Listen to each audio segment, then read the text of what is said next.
fui baterista da Dryzen por um tempo, né? Também fiz parte da Querer Sei e era produtor das músicas do selo que a gente criou, chamado Subzone.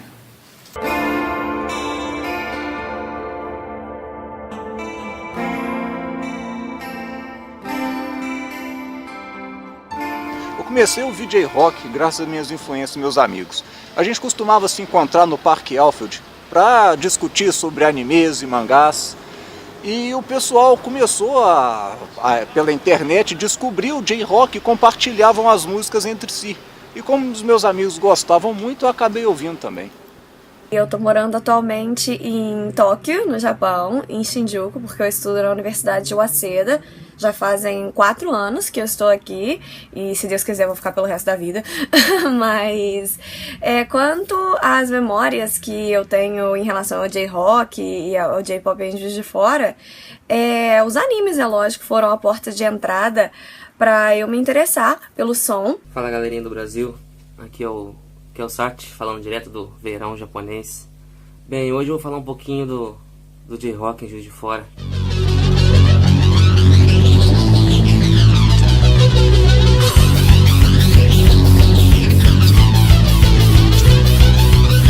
Conheci o Visual Kei, né, o J-Rock,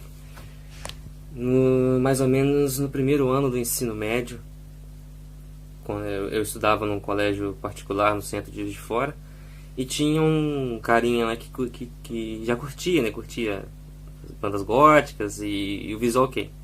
Daí um dia eu fui na casa dele, né, ele me mostrou uma imagem, na época, se eu não me engano, foi uma foto do Malice Mizer e do Dylan Gray. E me perguntou o que eu achava daquelas meninas. Eu olhei aquilo e falei, nossa, muito bonitas, né? Daí que ele foi me explicar que eram todos homens. Eu conheci isso mais ou menos nos meus 16 anos.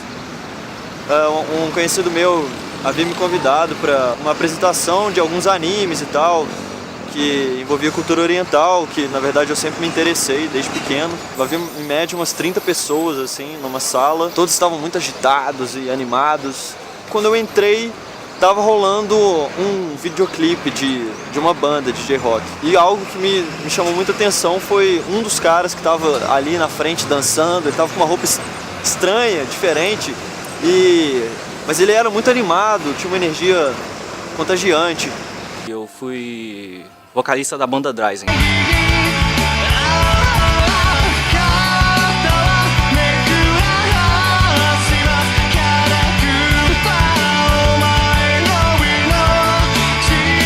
O apelo inicial para mim foi visual. Eu vi um clipe da banda Malice Mizer e aquilo me fascinou. Daí um dia, nesse grupinho, né, a gente tava, eu não lembro quem que tava no dia, mas a gente tava zoando, cantando umas músicas de J-Rock, né, de bandas já famosas.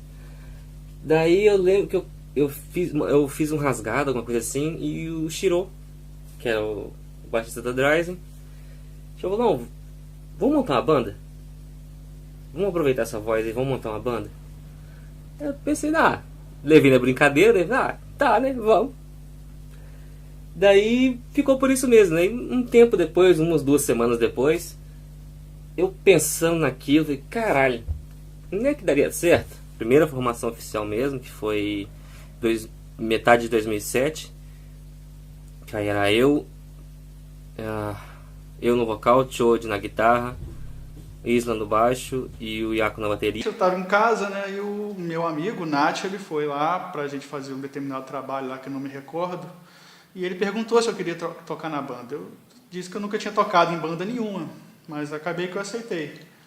Chegando lá, eu não tinha nenhum tipo de baqueta para mim, e eu simplesmente peguei um pedaço de baqueta no chão e comecei a tocar. E eu fui vocalista da banda cover de anime songs e J-Rock chamada Vivid Colors.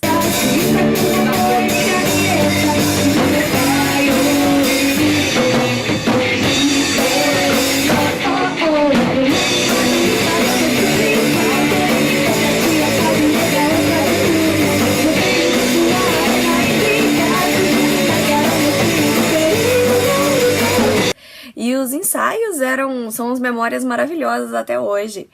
Eu fiz amigos pra vida toda, né, na banda e também no meio do J-Rock em Juiz de Fora. Haviam músicos ali no meio e eles tocavam J-Rock.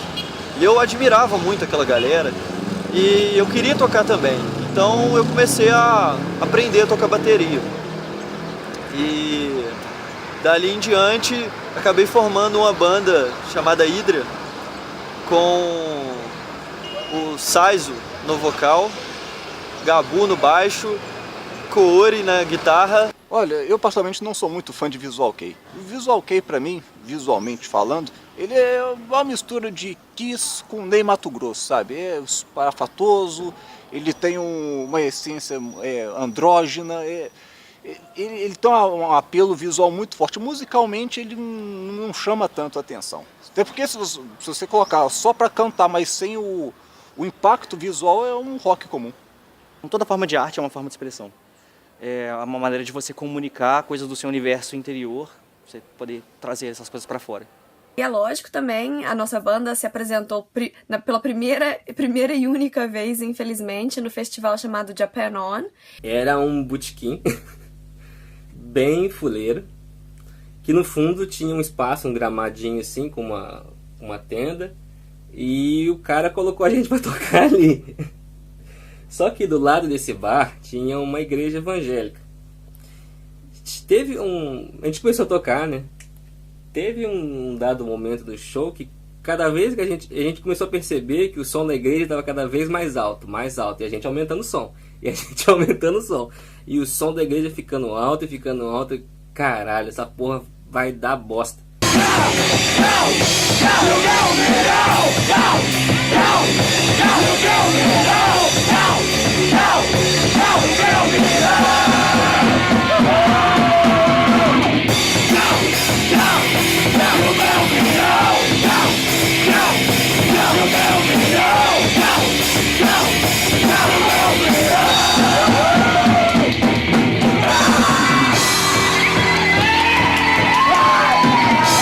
Não deu outra, não deu nem uma hora de show, chegaram lá o pessoal da igreja reclamando no bar, mandando a gente abaixar o som e, né, claro que a gente teve que acatar, né? Então foi mais uma furada. A Draisen, ela iniciou, entre aspas, das cinzas da Kirerusei, né? O Nath seguiu o caminho dele, né? Ele tinha uma orientação musical diferente da nossa, né? A gente era puxado mais para um J-Rock um pouco mais clássico dos anos 90, então a gente criou a Draisen para atender a nossa demanda, né? E ela foi o remanescente da Kirerusei com esse estilo que a gente procurava alcançar. Junto haviam outras bandas também, mais três. Eram a Draisen, que também tocava um J-Rock, mais puxado pro rock mesmo, o Ashura e a Vivid Colors, que já eram um pouco mais pro lado pop da música. Bom, a gente foi de outra banda, e a banda infelizmente não deu certo, ela terminou. E eu me reuni depois de um tempo com o baixista, o Shiro. E a gente propôs de continuar tocando. A gente veio com a ideia de querer compor uma música, fizemos uma gravação com celular mesmo, uma coisa bem precária, mas a ideia daquilo cativou os outros membros. Eu comecei a atuar nesse cenário de J-Rock que floresceu aqui em Juiz de Fora, participando nas gravações dos shows, tirando as fotos dos ensaios fotográficos e ajudando ao transporte de equipamentos e a montagem dos mesmos nos palcos. Foi em 2009 a gente participou do Festival de Bandas Novas de Juiz de Fora. Primeira apresentação que a gente ia fazer, nós seríamos a penúltima banda. E subimos, tocamos, tinha gente pra cacete. Foi na Praça Antônio Carlos na época. Tinha umas 200, 300 pessoas, tava lotado.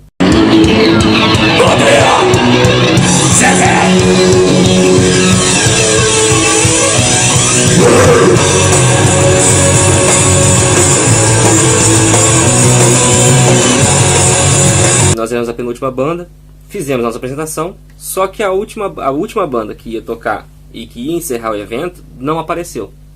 Daí os produtores falaram, ó, vocês já estão aí no palco, fica aí e finaliza o evento. Nossa, a gente tocou até... Não tinha se tivesse mais música, a gente tocava mais tempo. Tocamos pelo menos 1 hora direto e a galera curtindo e zoando e moche pra cá e gritaria, e foi muito massa. Os eventos que a gente fez, a gente teve altos e baixos, né? Por exemplo, o primeiro show do Rio nosso, a gente combinou com uma banda lá, né, que eles levariam o público e a gente arcaria com os custos, né? Legal, a gente foi, pagamos tudo, aí chegou lá, tinha gente da banda e daí umas 10 pessoas, né? Foi um ensaio, eu costumava dizer que foi o ensaio mais caro, né, mais luxuoso que a gente teve, porque foi no Rio, com tudo pago, né? Eles não tiveram que pagar nada e a gente se ferrou basicamente. Mas teve os altos também. Teve outro show no Rio com as bandas de lá, a Persona, a Maquiavel, entre outras lá, que foi chamado DJ Fest, que foi um evento bem legal, né? Aqui em Juiz de Fora, a gente, como de praxe, como toda banda aqui, a gente participava das bandas novas, eventos de organizadores menores. E assim, foi legal, a gente teve muito show, né? A gente se divertia muito também nos ensaios, né? Era uma parte muito legal, a gente costumava ficar 7, 8 horas dentro do estúdio só, porque pra gente era uma diversão. Então...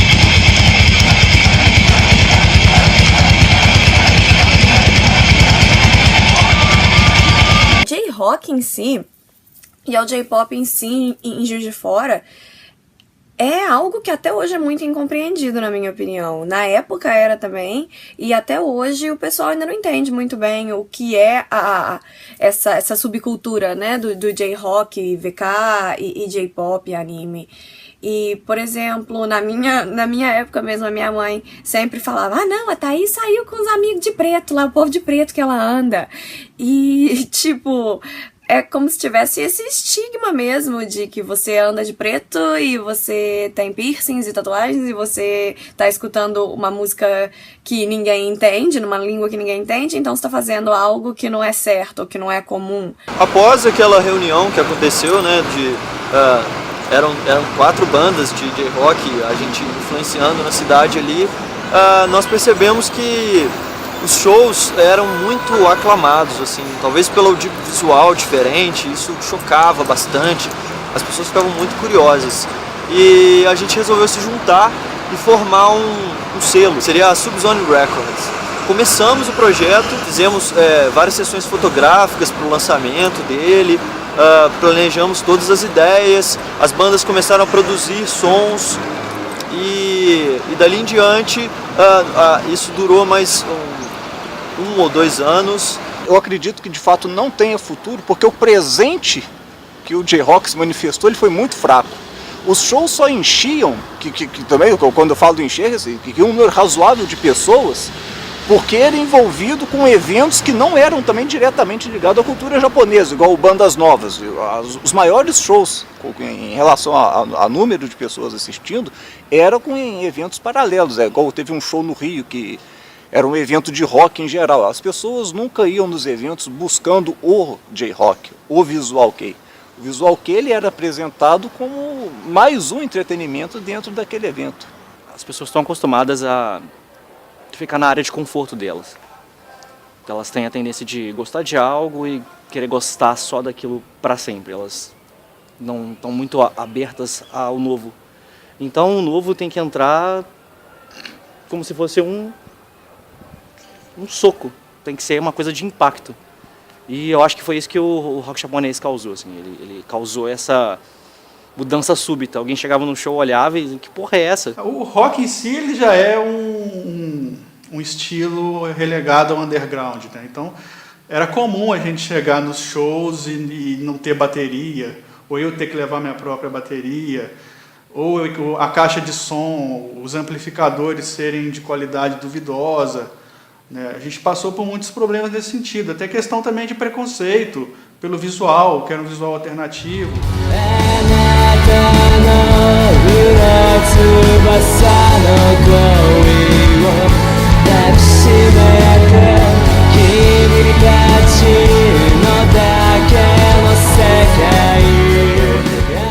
Eu penso penso que se não fosse o Visual Kei, o J-Rock em Juiz de Fora, essa ideia de participar de banda, e eu não sei se eu teria continuado nesse caminho, né?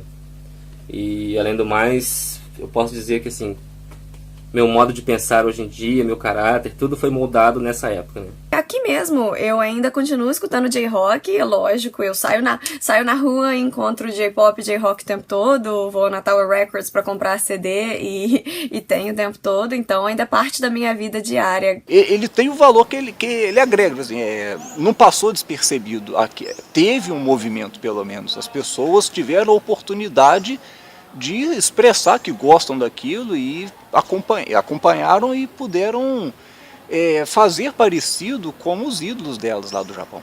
A gente olha para algo pronto e acha que existe algum dom ou algo mágico que tornou a pessoa capaz de fazer aquilo.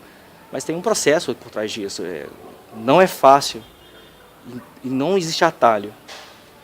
Então, quando você vê uma banda ou você vê o produto final de algo, você tem que entender que é algo que teve um preço, que custou algo. Então, as pessoas normalmente se sentem desestimuladas porque elas começam algo e pensam que são uma merda naquilo. Mas não é assim. É um processo. Você vai chegar lá desde que você não desista. Não é que existe uma diferença melódica, mas eu acho que é a liberdade que eles têm. Você pega uma banda, um expoente, por exemplo, Lunacy, você vai ver que eles têm músicas lentas, tem músicas voltadas para o punk, metal, enfim, essa liberdade é que me cativou, né? E essas bandas antigas também, que tem um visual sonoro, vamos assim dizer, muito próximo das bandas de rock dos anos 80, com guitarra com coros, né? Um som mais limpo, que eu gosto muito. Então, assim, esse som, para mim, é o que me cativou. Sem palavras para descrever tudo isso que eu aprendi nesse movimento, assim, eu só tenho a agradecer, sabe?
Você espera que vai ser muito trabalhoso pra você hoje, Rod? Vai ser trabalhoso, mas vai ser muito prazeroso também. Ó, moleque, safado.